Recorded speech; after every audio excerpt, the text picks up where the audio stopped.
Welcome to गणिकास maths classes class 10th। आज हम जो आपका टॉपिक ले रहे हैं वो ऑलरेडी हम उसको इंट्रोडक्शन भी दे चुके हैं, कुछ इक्वेशंस भी हम कर चुके हैं। हमारा टॉपिक है अरिथमेटिक प्रोग्रेशन यानी कि समांतर श्रेणी। समांतर श्रेणी किसे कहते हैं, समांतर श्रेणी का पूरा एक्सप्लेनेशन हम आपको प्रीवियस वीडियो में डिस्कस कर चुके हैं। So we are going to solve the question of exercise 5.1 from the class 10। 5.1 का क्वेश्चन नंबर 3 हम यहाँ पे डिस्कस कर रहे हैं। हमें एपी गिवन है क्वेश्चन में, उसमें आपका क्वेश्चन बन रहा है निम्नलिखित में से जो एपी है उसका आपको फर्स्ट टर्म प्रथम पद लिखना है और उसका सारांतर भी बताना है। आइए शुरू करते हैं। हमारा एपी जो श्रेणी हमें दी गई है समांतर श्रेणी वो है 3, 1, -1, -3 एंड डॉट। ये देखिए आपकी अपरिमित एपी है तो इसमें आपको यहाँ पर प्रथम पद लिखना है। तो आपका प्रथम पद हो गया है यहाँ पर फर्स्ट टर्म, जो पहला पद है हमारा वो है यहाँ पर 3। अब बात करेंगे सारवंतर की। सारवंतर जिसे इंग्लिश में हम कॉमन डिफरेंस कहते हैं वो कैसे निकालते हैं।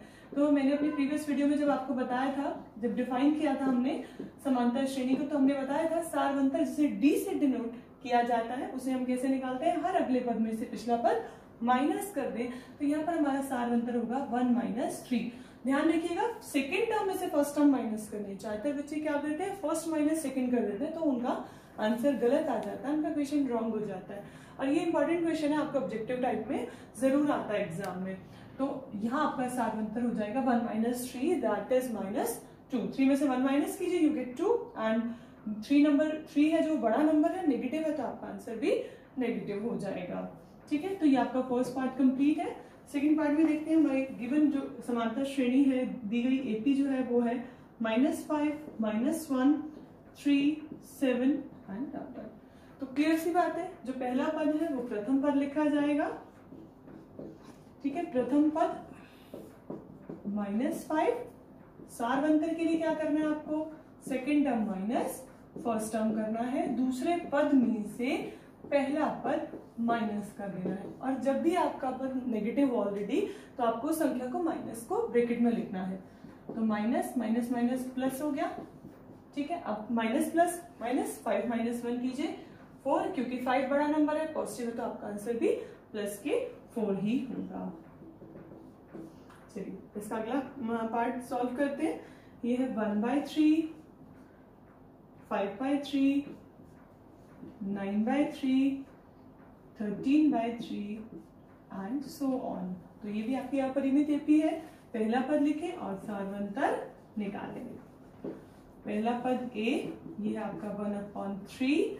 सारवंतर कैसे निकालेंगे, हर अगले पद में से पिछला पद माइनस कर दें। सारवंतर को डी से डिनोट करते हैं ना, 5/3 - 1/3। तो आप देख सकते हैं यहाँ दोनों का हर जो है वो सेम है, 3 है, तो आप डायरेक्टली अंशों की घटा कर दें। 5 - 1 दैट इज 4/3। ठीक है, फोर्थ पार्ट सॉल्व करते हैं। गिवन एपी है आपकी दी गई समांतर श्रेणी 0.6, 1.7, 2.8, 3.9 एंड सो ऑन। ठीक है, तो यहाँ भी आपका प्रथम पद यानी कि पहला पद 0.6। सारवंतर जिसे हम डी से डिनोट करेंगे वो कैसे निकलेगा, हर अगले पद में से पिछला पद माइनस करने पर निकलता है। जब भी आप दशमलव वाली संख्याओं को जोड़े या घटा करें तो ध्यान रखें आपने क्या करना है, दशमलव के नीचे दशमलव रखें और फिर जो क्रिया आपको करनी है जमा या घटा को कर लें। तो यहाँ पर हमें घटा करनी है, दशमलव के नीचे दशमलव आना चाहिए। 7 - 6 1, 1 में से 0 घटाए 1, तो हमारा उत्तर क्या आ गया है 1.1। ठीक है, तो ये आपका क्वेश्चन नंबर 3 कंप्लीट हुआ। क्वेश्चन नंबर 4 के कुछ एक पार्ट डिस्कस कर लेते हैं। इसका स्क्रीनशॉट ले लीजिएगा, इसको नोट डाउन कर लीजिएगा।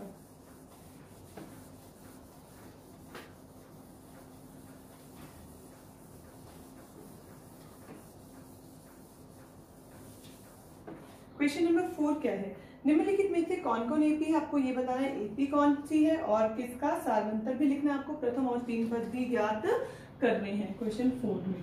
तो आपका फर्स्ट पार्ट है इसका, दी गई समांतर श्रेणी, दी गई एपी क्या है आपकी, ये आपकी 2, 4, 6, 8, sorry it's 2, 4, 8, 16 and so on. यहाँ पर हम चेक करेंगे अगर हमारा जो डिफरेंस है, जो अंतर है वो सार अंतर आता है, कॉमन डिफरेंस आता है, तो ये एपी होगी वरना नहीं होगी। तो हमारा पहला पद जिसे हमने ए लिखा वो हो गया 2।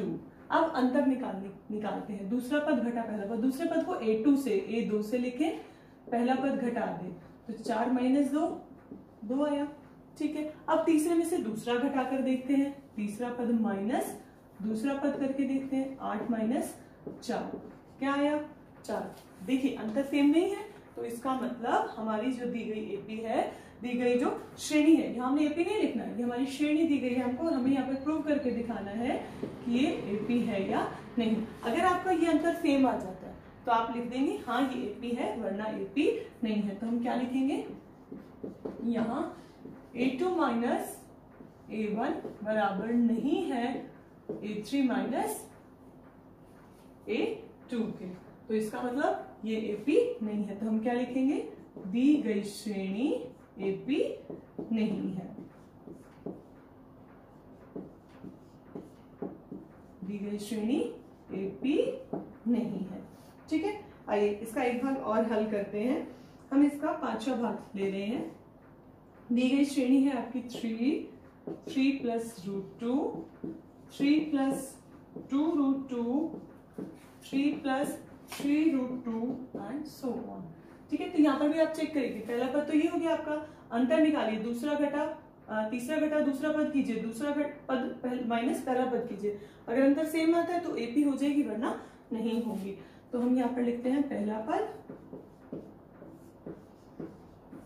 ए, ये हमारा 3। अब A2 माइनस A1 करते हैं, दूसरा पद घटा पहला पद करते हैं, तो 3 प्लस √2 माइनस 3, तो देखिए 3 माइनस 3 कट जाएगा, कैंसिल हो जाएगा, 0 आ जाएगा, अंतर आया हमारा वर्गमूल 2। अब तीसरा पद घटा दूसरा पद करके देखते हैं, तीसरा पद है हमारा 3 जमा वर्गमूल 2, और ये तीसरा पद है, इसमें से दूसरा पद घटा के देखिए, ठीक है। अगर अंतर सेम आ जाएगा ये दोनों, तो हम कह देंगे कि दी गई श्रेणी जो है वो एपी है। तो 3 माइनस 2 √2, अब ब्रैकेट के बाद माइनस है तो अंदर के दोनों साइन चेंज कर दें,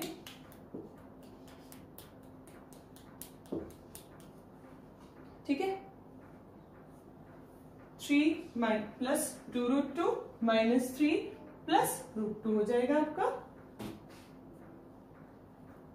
अब देखिए 3 माइनस 3 0, 2 √2 प्लस √2 आप करेंगे। अच्छा देखिए हमारा यहाँ पर पद था 3 प्लस √2 है ना, तो ये नेगेटिव हो जाएगा, ठीक है।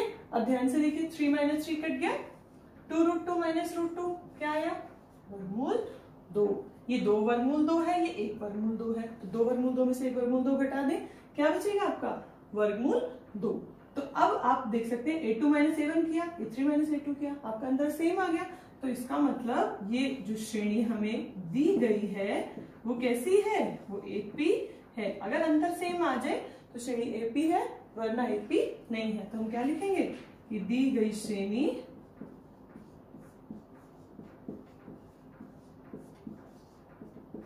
एपी है, ठीक है। अब क्वेश्चन में ये था कि अगर आपकी श्रेणी जो दी गई है वो अगर एपी है तो और आगे के आपको 3 पद और लिखने हैं। तो देखिए 1 2 3 4 4 पद तो हमें दिए गए थे, 5वां पद लिखते हैं।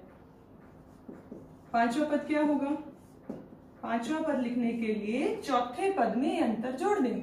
चौथा पद है हमारा, हम लिख देते हैं चौथा पद जमा डी, जो आपने अंतर ज्ञात किया है, जो कि हमारा यहाँ पर क्या आया है वर्गमूल 2। तो चौथा पद है हमारा 3 जमा 3 वर्गमूल 2, ठीक है, और डी आया हमारा वर्गमूल 2। अब ये 3 तो एज इट इज लिखा जाएगा, ये है 3 वर्गमूल 2, ये 1 वर्गमूल 2, तो टोटल हो गए 4 वर्गमूल 2, ठीक है। छठा पद लिखते हैं। अब छठा पद लिखने के लिए आपको क्या करना है, 5वें पद में डी जोड़ दें। तो 5वां पद है हमारा 3 जमा 4 वर्गमूल 2, और डी है हमारा वर्गमूल 2। एक निश्चित संख्या है ये डी जो जुड़ती जा रही है। तो 4 वर्गमूल 2 और 1 वर्गमूल 2 कितने हो गए, टोटल हो गए 5 वर्गमूल 2। 7वां पद लिखते हैं। 7वां पद लिखने के लिए भी आपको क्या करना है, छठे पद में डी जोड़ दें। छठा पद है हमारा 3 जमा 5 वर्गमूल 2, और अंतर क्या है हमारा वर्गमूल 2, 5 वर्गमूल 2 और 1 वर्गमूल 2, ये हो गए हैं कुल 6 वर्गमूल 2, क्लियर? यहाँ तक समझ में आ गया होगा आपको। आइए इसका और एक पार्ट डिस्कस करते हैं। अब हम इसका 9th पार्ट डिस्कस कर रहे हैं, ठीक है?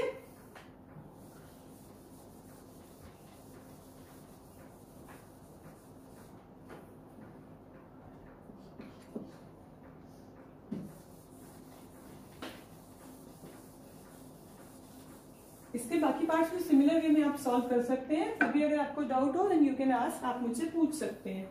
9th पार्ट है इसका 1, 3, 9, 27